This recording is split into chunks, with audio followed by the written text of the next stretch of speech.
Okay, why don't we start with non-agenda public testimony. We've got Norma Trost and Graciela Lopez.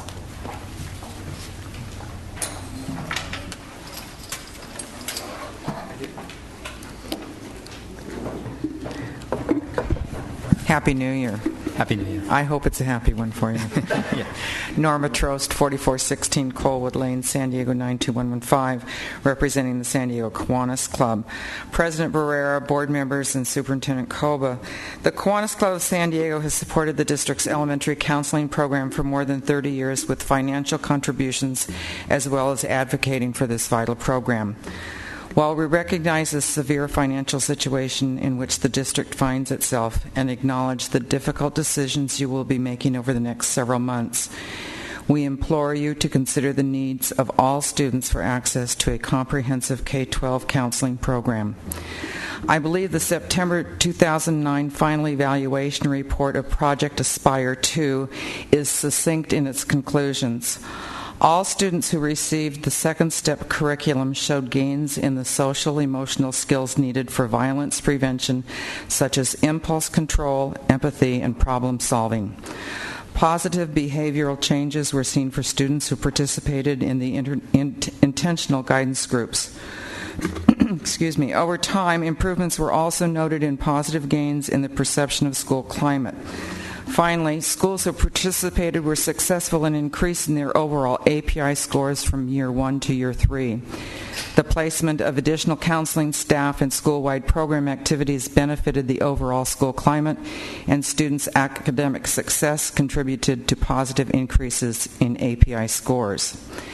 The Kiwanis Club of San Diego financially supports the Aspire program and the Second Step curriculum and will continue to do so as long as the district uses this program. Research-based proof that preventive counseling programs work for students must lead to the conclusion that all students have access to a comprehensive counseling program. The formula established by this board providing minimal counseling time at all elementary schools must not be abandoned. Providing schools with flexibility in how some of their funds are spent is admirable, but allowing schools to make the decision to eliminate or dramatically reduce counseling time does not serve students well. Cuts are inevitable. Elimination of the elementary counseling program is not in students' best interests. As I have said to you before, cut if you must, but leave at least a skeleton of a program upon which to build when district finances permit. It's easier to rebuild a program in better times when there is something in place than to recreate a program whose history and staff have been completely lost. Thank you. Graciela Lopez. Christina Boyd.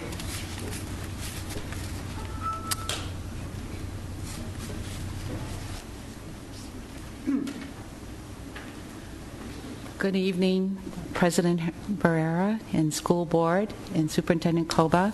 My name is Christina Boyd, and my address is on record, and I am a school counselor with the San Diego Unified School District. Presently, I'm assigned to Bethune K through 8, and I wanted to just share some counseling services, comprehensive services that we provide to students.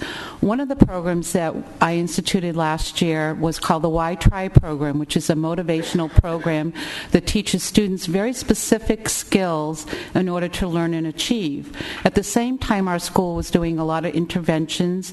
We were doing Compass Point, we were doing interventions on the computer. Kids were in intentional groups, small groups, and I took students, 21 middle school students, 6th, 7th, and 8th grade, who had scored far below basic or basic on the STAR testing and who had 2 or more Fs. I worked with the students as a school counselor for 6 months. Every student raised their grades. Every student erased at least one of their Fs.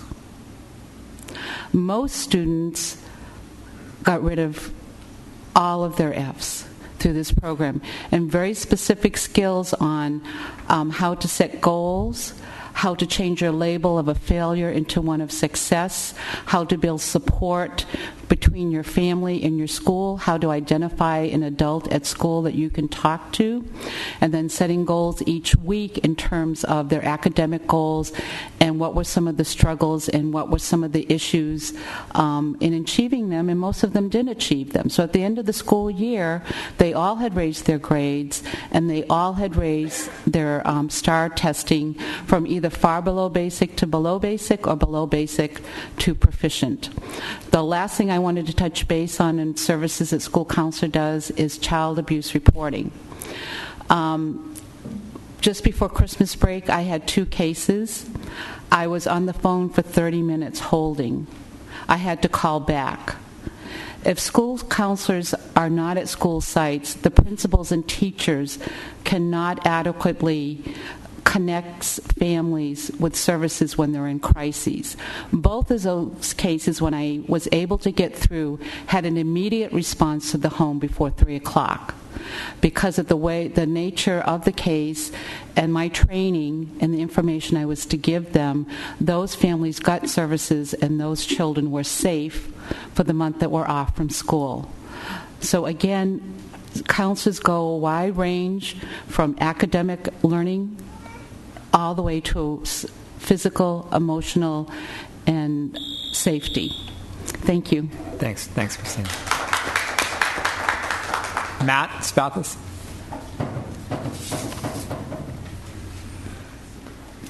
Hey, thank you. Happy New Year to everyone. My name is Matt Spaeth, parent in Point Loma Cluster, and today I stand before you with a letter from our Point Loma Cluster Foundation that met last night. Over 30 represented our 10 schools, including principals, teachers, and staff.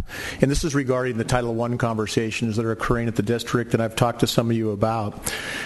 The Point Loma Cluster Schools Foundation is aware that the board is considering reallocation of the Title I dollars and increasing the free lunch threshold from 40% to 75% to meet the Title I thresholds. We were surprised that the board has adopted community-based reform, and this budget process was not brought to community clusters for discussion, as well as to take a close look at what programs this policy might impact. Point Loma Cluster schools are using a number of strategies that are very successful for students. Many of these strategies are supported by Title I funding. There is a concern that outstanding work done in our cluster that can be used for models in other schools will be compromised by a loss of that funding based on an arbitrary percentage calculation, which does not take into any consideration for student outcomes. The proposed threshold increase will impact several of our schools, the 10 Point Loma schools, and over $500,000 if you're just using the general categorical funds of Title I. In some cases, it's another 60 or 70. There's some supplemental Title I dollars that also come to schools that will be lost as well. We're confused about whether they include the supplemental Title I dollars or not. The proposed threshold also would remove programs of sports English language learners, Tier 2 interventions, math support services, and counseling. The Point Loma Cluster School Board does not support the arbitrary increase of Title I threshold without the following: review of impacted programs for each school, evaluation of effective Title I programs, accountability guidelines, and stakeholder input. We hope the board will extend the adopted principles of community-based reform, which we so value, and allow stakeholder input for this very important possible change of policy that will further reduce services and impact thousands of students in our district. And just as a side note, if I have a minute, in San Diego Unified, just using STAR testing from for the class of 2013, 54% of our student population in the last 4 years, from 2004 to 2009, is still in the district. Of those 54%, 21% improved, 54% showed no gains, and 24% regressed. But here's a key point. 8% of those students went from below proficient to above proficient, and 9% went from proficient to below proficient. So I would suggest to you that we have the tools via Data Director and I-21 to really look at best practices, what is working, what's not working, and really look at student outcomes as opposed to setting an arbitrary threshold of 75% and just throwing more money to schools. So thank you very much for your consideration. Thanks, Matt. Becky Breedlove.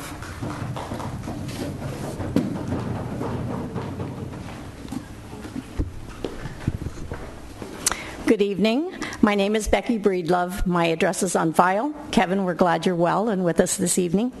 I'm here tonight with some of those students who inspire me daily by my side to give you a quick factoid that will hopefully make you go, I I would not have guessed that to be true. My hope is that what you and our audience here and in TV land learns in the next minutes will encourage each to keep an open mind and will inspire some to become part of the force that can change perceptions about the Crawford community. As you may remember, I am an active participant in that community and volunteer daily in the math program at CHAMPS on the Crawford campus. Tonight's factoid concerns the participation and success of students who are taking AP Calculus BC. As you probably know, Calculus BC is considered to be one of the most difficult AP courses, and students at only 5 of the high schools in our district last year elected to take the exam. Students who take the BC exam receive both a BC score and an AB subscore. Students who receive qualifying scores of 3 or higher are able to earn credit for 2 college courses at most 4-year universities in the nation. Last year, only 4 out of 1,000 high school students nationwide took the BC exam. In our district, 1 of 1,000 students took the exam. But at Crawford last year, 12 of our 1,400 students took the exam. This translates to a rate of 9 times that of our district and more than twice that of our nation. You might wonder how these students did. My support crew here tonight has provided a chart to help you visualize our success. According to the District Office of Accountability, 24 of the 43 students who took the BC exam district-wide scored a 3 or better. Please notice from the chart that Crawford is tied with La Jolla in numbers of BC exam takers who received these qualifying scores. Fast forward to now. This year, Crawford has 88 students taking AP Calculus, and 26 of those students are gearing up to take the BC exam. I trust that you agree that the data I have presented is blow your socks off impressive. But beyond that, I'm here to remind you that each number represents a beautiful face and mind. Nearly all AP Crawford student faces are of a darker hue than mine and of those of the students north of 8 who are in AP courses. If you were to have the Office of Accountability provide a report that shows exam participation by ethnicity by school, I think you would find the reality to be that we south of 8 are doing so much to help the district meet its stated AP goals. Please, and new board members in particular, come visit our school and see firsthand the students in action who make my day every day. These are the students who represent the diverse demographics of San Diego. These are the students who are making a difference in our community and who will also make a difference in our future. Support us, support them, and honor our success. Visit us before you make difficult decisions that might impact us negatively. Thanks for your time. See you next week with another factoid or a question connected to access and equity for us all to ponder. Thanks, Becky. Thank you. Okay, we'll move on to our agenda. Can we get a motion to adopt the agenda? So moved. Second. All in favor? Great. Good. And I apologize, we should rise for the Pledge of Allegiance. Ready, begin. I pledge allegiance to the flag of the United States of America and to the republic for which it stands, one nation, under God, indivisible, with liberty and justice for all.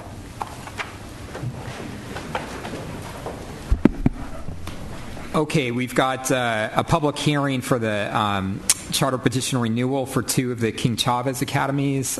We've got Tim Wolfe here to speak, so Tim, please come up now.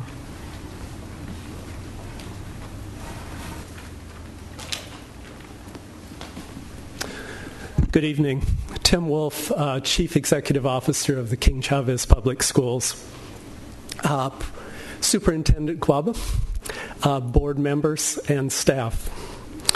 We are proud today to bring before you the renewals for the King Chavez Academy of Excellence and the King Chavez Preparatory Academy. The second renewal for the King Chavez Academy of Excellence and the first for the King Chavez Preparatory Academy. We are particularly proud of the partnership with San Diego Unified School District over the last few years, which has allowed us to develop these academies of excellence in the inner city area of San Diego. In urban areas with a high proportion of children with extraordinary circumstances, those of poverty, neglect and abuse, homelessness, domestic and urban violence, and extra family care, there is a profound need for a professional relationship between professionals at the schools and parents and students. As one of the first charter operators in the inner city neighborhoods, we are proud and privileged to be a part of bringing excellence to these students and their families in the inner city neighborhoods, where both charters and traditional public schools have made significant gains in schools. We are committed to continuing that excellence in our schools and make a continued commitment to those students and parents. Our financial persons are here tonight, along with our principals, to answer your questions. Thank you. Thank you, Tim. Okay, Superintendent, I guess, do we want to ask Moises to... Yes. Moises, if you'd come forward, please, to provide staff input. At this point, these are only public hearings, so there's no action required. These two charters will come back with staff report and recommendation once staff has had a chance to review the charter petitions, including finance. Board members, any comments or questions to the petitioner? I just had a question, and same thing as last time we were discussing renewal charters. Can we get the past history of financial statements, and also, I guess, copies of the maybe the last couple annual audits for these two? Yes, that's actually a very good point. I did talk to our finance staff, and when the report comes back, they will put together information that captures the projected budgets versus the audited budgets. So we will provide that at the time of when a recommendation comes back. Thank you. Mr. Bosworth? Are both charter schools in program improvement? Again, these two, we're currently reviewing them. I seem to recall that they are, but again, we're still under review, so we can bring that to you when we have a chance to do the full review. You can always ask the petitioners as well, but staff is reviewing the charter petitions. So should I hold on to my questions then? Well, why don't You can ask the charter petition. So one of them is in program improvement and one is not. Okay, the Academy of Excellence is? Yes. And then to what extent do you have an aggressive plan to come out of PI? What different, because I'm looking at the numbers of performance, API scores, and things like that over the last couple of years, and I don't get the sense that there is an aggressive action plan, a site plan, that shows anything different in your numbers. We do have an aggressive site plan that was developed this year and has been developed over the last 2 years from our WASC accreditation last year. Last year we went through a complete WASC accreditation and did get a final renewal of WASC for, I think, 6 years? For 6 years. In that WASC renewal set the basis foundation for the kinds of implementation of changes that we've made. Those changes did have a profound effect this year in that we went ahead 27% API points, and we will continue that change over the next years. Right. I did want to also recognize that was substantial growth in API. And what did you do that year what did you do in the 09-10 year that you hadn't done in the previous years that you think, maybe a couple of ideas in terms of the Academy of Excellence? I don't want to talk about the Prep Academy. It's not in PI. Sure. Okay. Sure. I think the most significant thing that we did was introducing Data Director. So we are committed to a data-driven improvement, which means that we teach to the standards, have testing of those standards with benchmarks. The second thing that we've changed is a lot of emphasis on English language learners, having a specific time each day for those English language learners in that program. And then just off the top of your head, do you know your kind of your class size situation there? The class size for K through 2 is 20, and for third grade through 8th grade is 25? 28. Okay, good. Thank you. And we haven't changed that over the years. Good. Yeah. Thank you. You're welcome. Great. No further questions. Thanks, Tim. Thanks a lot. Okay, we'll move on to item C3, and this is we're being asked to take action on an MOU with O'Farrell Community School. Second. Any comments or questions? If not, please vote. Great. Passes 5-0, and this meeting is adjourned. Thank you. And we'll return to closed session. Yeah, we're going back up.